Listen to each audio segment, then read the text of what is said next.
Welcome to the High Desert Voices podcast. I'm your host, Brie Castellini, and today I am joined by artist and writer Chelsea Catherine. Chelsea, hello. Hi, thanks for having me. How are you doing today? I'm doing great.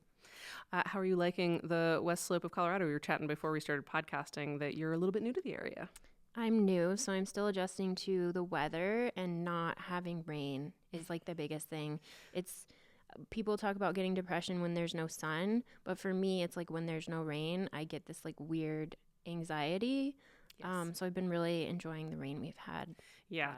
For context, we're recording this like the 1 week a year that it's rained so far. So, you can figure that out, you sleuths, you. So today we're doing an artist spotlight on you, as we try to do with as many Western Colorado writers and artists as we can. So I guess it's just as a starting point, if you were to introduce yourself at a networking event, gross, but in a fun, flirty way, how do you introduce yourself, generally speaking, as an artist? I would say I'm somebody that's been doing this for a very long time. So I started writing when I was 8. I usually open with that. I was a poet way back in the day. And then I eventually transferred over to fiction. And that's what I've been doing for the majority of my career. But recently, like past 10 years, I got into nonfiction as well. And then last year I started screenwriting. So kind of branching out and just seeing all of the writing world and what it has to offer, I guess. I love that. So do you consider yourself to have like specific themes that you cover over and over again, subjects, genres? Totally, yeah. I definitely am somebody who writes until I get whatever I have to say out of me, which sometimes that's a lot. And I've written 12 novels, and most of them are about themes of agency, loss, healing, grief. I keep going back to those, I think. We were talking about birth charts earlier. I have a birth chart that's very heavy on themes of renewal, rebirth. Death and rebirth is a huge theme in my own life, so I tend to write about that a lot, about people who are relearning how to live somehow or relearning how to be in the world. I love that. And I will say on your website, the first thing you see on your website is the introductory sentence, anti-capitalist lesbian living in the high desert of Western Colorado, which first of all, love that for you. Love that for me. Thanks. Absolutely love that for you. But second of all, I would love to know, can you tell me how you make an opposition to capitalism a deep part of your work and what that means to you? Yeah. And I think I started doing this without thinking about it. But a couple of years ago, I really started to see, I think as a lesbian, you start to see systems a lot more clearly after you come out. You first kind of take apart the patriarchy, then you see white supremacy is everywhere, then you see capitalism. And for me, I got really angry about capitalism because I was living in an area where it was so intense. I was living in Massachusetts. Okay. I feel like it's very capitalistic there. People are waspy, very waspy. And so I was just getting mad, and I found that like sinking into my writing. So I started with short stories. I actually got a grant from the community foundation there. I worked on a bunch of short stories about capitalism, just picking apart things that individually like piss me off. And I haven't gone back. Like now, once you see something, you can't not see it. Right. So I can see how pieces of that, how the patriarchy, they just fit into everything I write now. For sure. So, yeah. Can you give me an example of an anti-capitalist theme or a way that you've used anti-capitalism? Yeah, so I have one story. It's about a world where CEOs can kill their workers if they're not doing things correctly. And so nonfiction. So, well, yeah, it's getting that way. But this story was based on one woman who kind of moves up in the ranks and feels like an outsider and kind of knows that they're looking at her. And she uses kindness as a way to connect with other workers, and they target her and eventually are like, hey, we're going to hang you out in the front yard today. And she ends up killing herself before they can do it. And that's her stand against like, you know what, it's my body and you're not going to, take my body. Mm-hmm. And that's, I think, probably the most obvious example of like me not, a lot of subtext, a lot of text. A lot of text. Fair enough. Yeah. No, I love that. Very cool. So the other piece of this is obviously your lesbian identity and how much that influences your work. Yeah. So talk to me about that. You mentioned, once you come out, which as a queer woman myself, I have the same experience. It's one thing to know it about yourself and another thing to start externalizing it and that kind of thing. So for you, what was that journey like, if you're open to talking about it? Oh, yeah. It was so I came out 11 years ago, and I had been married to a man before that. I got married very young. Didn't have any idea who I was. And I think when you first come out as a lesbian, it's just like, haha, I like women. Like, that's the extent of it. That's all you can focus on. And as, I got deeper into my identity, I started just to see again how systems play a part in everything, and how I had been playing a part in a system that's very heteronormative, very white supremacist. And probably for like 8 or 9 years, I spent all of my thinking power just like taking apart those structures in my own brain and asking myself, like, what do I actually want to do? That's not what's been prescribed for me. So I got married young. That was something I had been told to do. Sure. I was miserable, hated it. I was told not to be a creative person. I would never make any money. There's that capitalism. And so, exactly. So it's really for me been like, okay, starting with myself, taking apart what's been taught to me versus what I actually want to do with my life. And that has helped me see more broadly how that works in the world and see when other people are struggling with that. I think that's something I do a lot is look at other people and say, is this something you really want to do, or is this somebody else telling you you should do this? So I feel like, I don't know if that answered your question, but I think that's the last 11 years has just been that. A lot of unlearning and reteaching yourself like how to perceive the world. Yeah, and how to connect with my authentic joy. Like, that is something that was taken from me very young, and I think that's something capitalism takes from everybody. So finding that is the way to get around it, I think. I love that. Yeah, that compulsory heterosexuality is an absolute killer. I wrote the novel I just wrote is heavily about that, and I have an essay coming out soon that's about that as well. It's boo. It's the official High Desert Voices stance is boo. Boo to compulsory heterosexuality. I do want to ask you though, and this is a conversation I've been having with a lot of like marginalized artist friends, is about the concept of commodifying our identities, because on the one hand, obviously, like being out and being open is revelatory personally. It's like really important for other people who may be questioning or maybe seeking out a different kind of work to be open and that kind of thing. But I have also found it to be like uniquely corrosive in some ways of the only thing I am is my identity and not my work, even if my identity is part of my work. Like, why does capitalism mean that I have to commodify myself in order to be like defined as an artist? When a man wins an award, it's just the directing award. But when like a queer person or a woman or whoever, we're getting like the diverse artist award. I once was a quarter finalist for diverse screenplay, and I'm like, what does diverse screenplay mean? Yep. And so I'm on both sides where I'm like, I'm comfortable being open, and I know my being open has helped other people, and I am also equally sort of resentful for the fact that I have to package myself by like very personal things in order to be like a valid capitalistic product that can win awards and get grants. And so I guess I'm just curious, for someone who identity is such a big piece of your work, where are you in grappling with that? Where do you kind of fall on the commodification versus representation matters thing? I think I've noticed that as well. The first 2 books that I published were lesbian fiction, and I was like, it's just fiction. Yeah. Like, it's just fiction. But also I understand that labeling in that way helps people find me. Right. And especially for lesbians, like, we are the smallest group of the LGBTQ community, and it just helps people find you easier. I think for me, because I don't make a ton of money writing, I'm a little bit on the outside. I have to say, it doesn't bother me. I think so much of being a lesbian is so integrated into everything else. So my lesbian identity and lesbianism in general, they interplay with capitalism, with white supremacy, like patriarchy. So for me, it doesn't feel like a pod. It feels like that's how maybe other people outside of the community see me, but I don't really care about that. My community sees me as a complex, diverse, whatever I am. Sure. And that's kind of always where I focus. Like, my readership has always been heavily sapphic.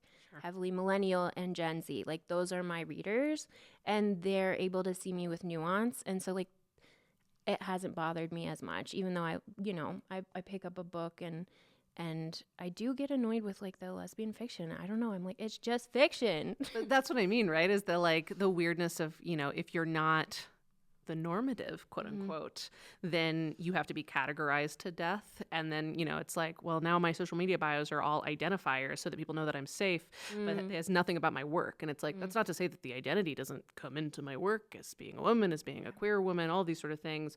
But like, but that's for them. That's for people outside of the community. That's a great point. Sometimes I think it's really positive for people inside of the community. So that's kind of what I try to focus on. And for me, labels are really helpful in a lot of ways. I'm also autistic, and so labels are super, super helpful for me. So I try to look at it that way, but it gets to me sometimes, but I also feel it's something that will change over time. I've seen it change so much even since I've started. For sure. So I'm hopeful that that'll not be a thing forever. I also hope that. But yeah, it's just, I don't know. I'm always thinking about identity, the way that we express it, the way that capitalism demands that we express it, and how that in return informs identity. And I think it's interesting. But are there other artists out there that you would cite as like huge influences on you early, now? Yes. Oh my God, I love talking about this. This is my favorite question. So I adore Dorothy Allison. Dorothy Allison is like my Jesus. Like I just love her so much. I think she's incredible. We are overlapping in a lot of areas. So she wrote Bastard out of California, or out of Carolina, I think in 1990, 1991 maybe. Self-identified lesbian, Southerner, very poor. I grew up super poor. My mom was a Southerner. I spent, all my summers in the South. So there's a lot of overlap there. And she's just like so wonderful at writing pain and writing healing. Like those are two things she does super, super well. And she has that like melodic Southern prose. It's really, I find Southern writers have this more than Northern writers. There's just this like musicality to the way that they write, and you read anything that she's written and it's so musical. The way she speaks, even like she was a professor, she just speaks really beautifully, and I just love reading her prose, and I love how strong she is and how thoughtful. So she's one of my faves. And then one of my mentors, actually, Cherie Greer, she's a wonderful writer out of Florida, also a lesbian. She has taught me so much, and her books were the ones that I read that made me feel for the first time like my lesbian experience wasn't in a box, or it wasn't on its own. Like she helped me feel like, oh, other lesbians have similar experiences. I'm not alone. Sure. And reading her books like really helped me feel the community and how so many of us go through the same thing when we come out. So I just love her to death. She's fantastic. And she has a lot of really great nonfiction pieces too. Like she's a great fiction writer, but anybody who's listening, if you just Google Cherie L. Greer, you'll find something on The Rumpus that's super good. She has something in Bellevue Literary Review. She's just a fantastic writer and like lifesaver in so many ways. So I love that. Yeah. Do you have a recent read, not necessarily from one of those folks, that like has stuck with you recently, that's like the contemporary version of like continuing to be inspired versus, Yeah, the recent read that sticks out to me was not a lesbian writer. I don't think she's LGBTQ, but her name's Jennifer Bowen. She's out of Minnesota, and she wrote Book of Kin. It's an essay collection, and she teaches creative writing in the prisons in Minnesota. Okay. So she has this very sharp critique of the justice system. And, I was a criminal justice major in undergrad, and this is something I feel super passionate about. So reading her book and seeing how she dismantles the justice system and sees it for all its flaws, I was like, oh, it's a fantastic read. Like, I recommend it to anyone. Very cool. Yeah. Oh, that's a great transition, actually, because I was going to take us back a little bit and bring us more to you. So did you not study writing as an undergrad?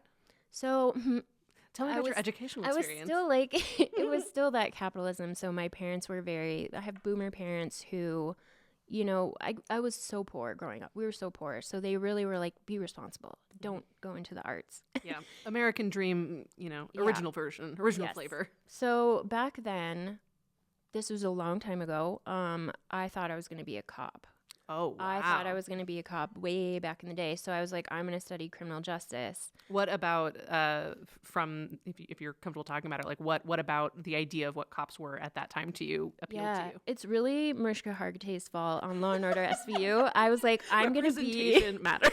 I'm going to be Olivia Benson and I'm going to be a great cop. Like I literally that's what I wanted. And then I started studying criminal justice and I was like, "Oh god, this is so messed up. Like this is so messed up. I cannot do this." But I was too far in to go back. Sure. So I had always taken creative writing classes just on the side, and I had a wonderful professor, Susan Osborne, who when I was going to go to grad school for not the MFA originally. And when I told her, she was like, "Wow, what a waste." That's what she said. And so I dropped out and took the MFA. But yeah, so she was my professor for 4 years, just doing random side quests in the English department. And it was great. That's awesome. And so then you did eventually go and get your MFA in creative writing? Yeah. Dropped out of I was going to do MSW. And the first day was like, oh, God, I can't do this. And got my MFA. I worked for a year and then went back. And the MFA, not in how it shaped me as a writer, but that's where I came out. So for me, it's like it was a huge deal. And I'm so glad that I did it, regardless of whether I'm a working writer or not. So, yeah, that's always something fellow MFAers have a diverse array of experiences, but certainly like why you get an MFA and what you get out of it is pretty distinct. So from your perspective, talking to other writers who might be, thinking about an MFA, either going back for it or like they're in college right now, like what would your advice be to a budding writer who is at like a precipice of to MFA or not MFA? Yeah, it's really tough. You have to only do it because you want to do it and do it because you can't imagine yourself doing anything else. So that first day in the MSW program, it just felt wrong. It just felt really wrong. And I was lucky with the MFA program to have a scholarship. So that helped, make my choice. But you just have to choose whether you're going to go the path, again, that people have defined for you or you're going to go your own path. And a lot of times your own path is harder. But like for me, my MFA does tie into what I do now. I'm a grants manager, so I do write. But the experience of it and what I learned about not just writing, but the systems that run publishing and the systems that run academia really shaped who I am as a writer now, like almost in conflict. So it was a really difficult time for me, but like I'm so grateful for it. And I encourage people to listen to their bodies and what their bodies are telling them. And if they have the privilege of like a scholarship or something, like I don't think that they'll regret it if they really want it, I mean, we're all going to be in debt forever anyway, so why not be in debt for something that like adds to your life? Yep. That's sadly where we're at. MFAs and medical stuff. The two kinds of debt that you maybe need. Okay, great.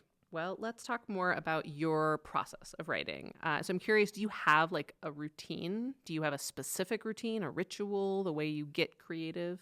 Yeah. No, I don't. I don't. I try to, I think I do things the same way over and over when I write a novel, for example. So I rush the first draft. I hate first draft. I'm not a first drafter. It kills me every time. But I'll push through and I can get a novel out in a month. And I'll just rush. It'll be really bad, but that's okay. And then I'll take many, many months to edit. And editing is something I really like deeply enjoy. So I'll take a long time to do that. And I'll sit between drafts and I won't write for a while. I'll paint instead or, do something else creative. And that helps things click into place. Like you'll be painting something one day and be like, oh, this character needs this from this novel. You know what I mean?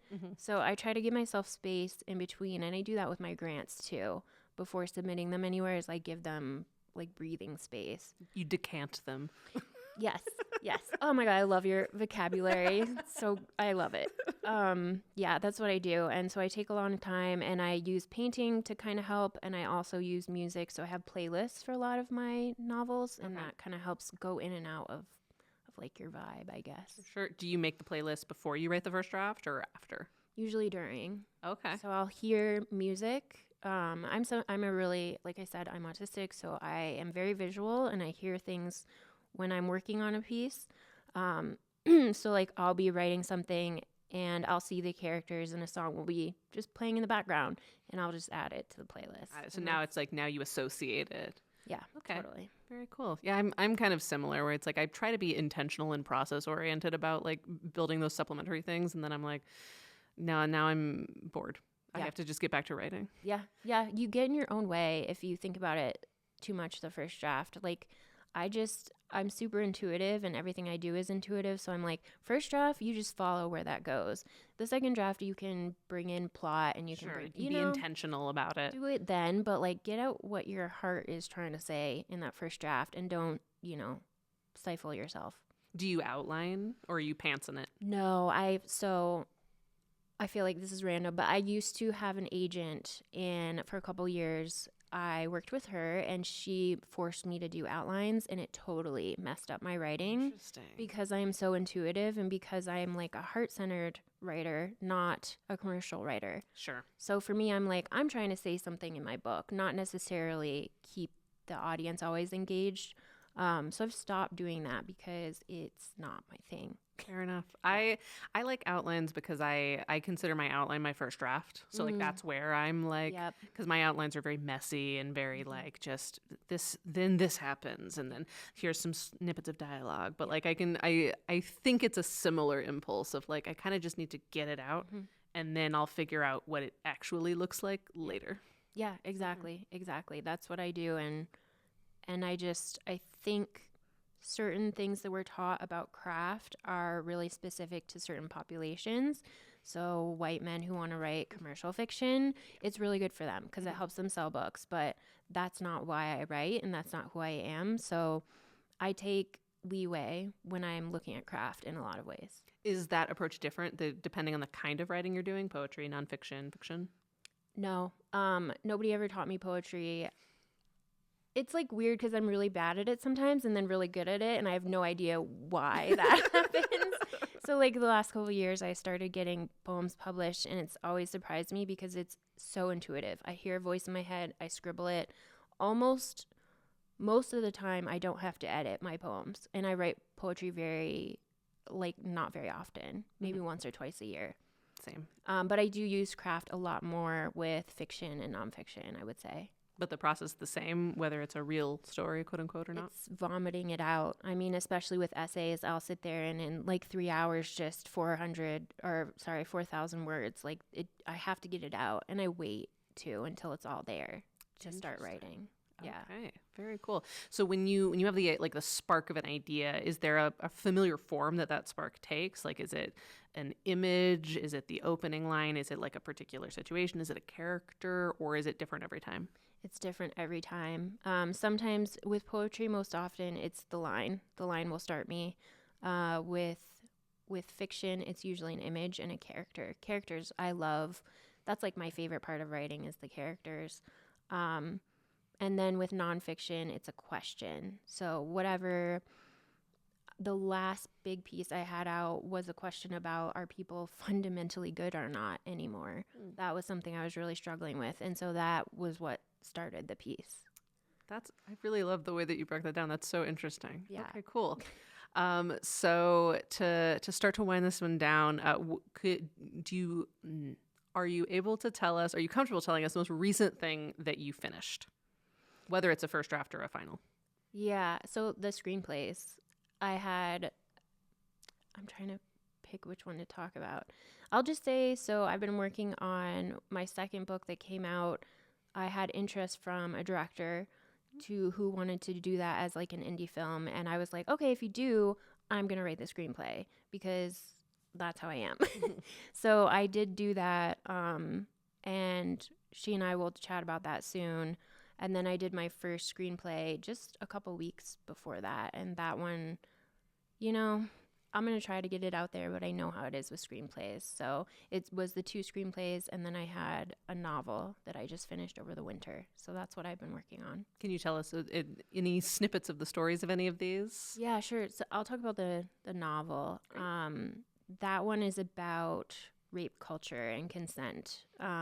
That's something I think we've been bombarded with recently in media, and so I took some of my own experiences, crafted them into fiction, and just asked some questions about consent and about healing around sexual trauma. So it's a little bit heavy of a book, but it's about a woman who becomes a werewolf, and that I feel like opened up the doors for me to think about revenge and think about things that relate to rape culture that I otherwise would have been scared to talk about, I think. Sure. Yeah. That as soon as the look in the twinkle in your eye when you're like, and so she starts to become a werewolf, I was like, okay, you've got me. I was like, get him, girl. I really said, go get him. Yeah. I really think revenge and taking back your power is something that doesn't get talked a lot with rape, or if it does, it's in the way that is male gazy almost. Yeah. So I wanted to do my own revenge story that didn't rely on like trauma porn, really. Sure.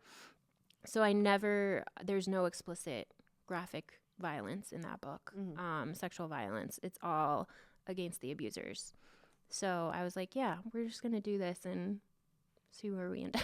I love that. Yeah. Any insights you can give people about publishing, whether it's short fiction, long fiction, nonfiction, like something maybe that you didn't know when you started out on this journey that has like changed the way you think about writing as a process that you're sharing with the world, not just as a creative process for yourself? Yeah. Really finding the right people to publish. And again, it's not always going to be the people they tell you to publish with. So there's lots of big name people that maybe are not the best fit for you. You really want to find someone who champions your work and champions you as a writer. And even if they're smaller, I think it's more worth it to go with them, because the whole thing for me is finding the right audience. And if you're with a big name that doesn't really have access to your audience, it's not going to help you. So my advice is just to be more thoughtful about who you pitch to and do it based on how you feel about the publisher, not what other people are saying about them. And do you have any advice on how to like figure that out? Like how to suss people out, what questions you should be asking? I think it's reading a lot of their work, and also there's lots of interviews with publishers online nowadays that you need to read and you need to work on. And I think you can also tell in conversation with publishers right away. So I've had conversations with publishers who were like, we don't want you to write middle-aged women. We want you to try YA. And I was like, oop, nope, bye. That's not who I am. And you clearly don't think that that's important work to be doing. So why would I want to, work with you? So I think in conversation pretty quickly you can find it, but doing your research online and reading interviews with people, very clearly you can get a sense of, do they support the type of work you're doing or not? Do they have the same kind of drive in the world? Like what are their priorities? If people are going to tell you straight up and make it public their opinions, maybe you should read up on them before you it helps start working. It helps. Yeah. That's fair. I love that. All right, cool. Well, finally, what is the latest thing that's come out from you that people can read, and where can we find you in the wider world? This is the plug section. Okay, so you can find me online. I do have a website, chelseacatherinewriter.com. I'm not super active on social media, but sometimes I go on Instagram. And I have a poem coming out soon with a kind of like a nudie mag. They're kind of like the queer version. I don't want to say that because it's not. Anyway, it's like a nudie mag that has literary stuff in it. So I have a poem coming out in that. And then my last piece that just came out, that was an essay. And oh my God, I'm going to blank on where it came out from. But it's on your website and people It's can on my look it up? website. Okay. So it sounds like we should go to your website. Go to my website because I blank about everything. I think it's the Chicago Review Press, but that it was an essay about, that was the one I was talking about that's asking the question of, are people good anymore? So that one I think hit with some people. So I recommend you read that if you're cruising around. Cool. Any final words of inspiration or wisdom? Any final, you guys got to read this book, you got to follow this person? Anything you want to leave our audience with? Just that if you're a sapphic writer, how much I love you and how much I hope that you keep writing. And I hope you keep writing the stuff that makes people uncomfortable. We need more of that stuff. And also, if you're in the area, there's a lot of us. We're just not super visible. So keep looking and try to find us. We're here. All right. Well, with that, thank you so much, Chelsea Catherine, for coming on the pod. And this has been High Desert Voices. I have been Brie Castellini. Thanks so much for listening. High Desert Voices is the official podcast of the Western Colorado Writers Forum, a nonprofit organization based in Grand Junction, Colorado. The forum's mission is to foster a rich and diverse writing community on Colorado's western slope that invites participation from diverse cultures, customs, and life experiences. The forum hosts Writers' Night presentations at the Grand Junction Center for the Arts on the first Tuesday of every month, where local and national writers give presentations on their craft. Sign up for the forum's free newsletter and listen to all our podcast episodes for free at westerncoloradowriters.org.